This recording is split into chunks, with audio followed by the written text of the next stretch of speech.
Le forum Fleuve de Changpu de cette année avait pour thème la Chine et le monde.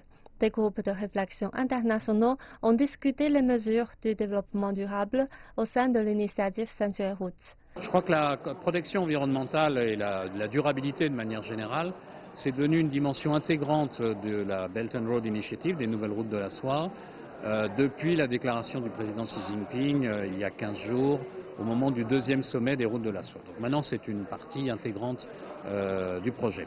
Alors, l'intérêt de cette conférence aujourd'hui, c'était de commencer à examiner des solutions concrètes. Donc il y avait des intervenants de plusieurs pays, des experts, il y avait aussi des membres d'associations de protection de l'environnement, d'associations industrielles. Donc ce qui était intéressant aujourd'hui, c'était de passer à la dimension concrète et de préparer les futurs projets. Les groupes de réflexion internationaux sont parvenus à un consensus sur l'importance du développement écologique et la nécessité de partager des expériences chinoises sur la nouvelle route de la soie.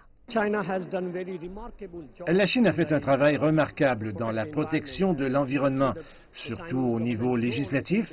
En 2014, la Chine a modifié sa loi de 1989 sur la protection environnementale. Donc, peut-être que des pays d'Asie du Sud, du Moyen-Orient et d'Amérique latine peuvent apprendre en l'adaptant à leur propre environnement. En Chine, nous avons un dicton, les montagnes d'or et d'argent ne pourront jamais acheter la nature. C'est pourquoi, dans le cadre de l'initiative Sanctuary Roots, la Chine transmet non seulement ses expériences de développement économique, mais aussi ses savoirs sur la protection environnementale. La nouvelle route de la soie est plus jolie si elle est verte. Zhunan, CGTN français, Beijing.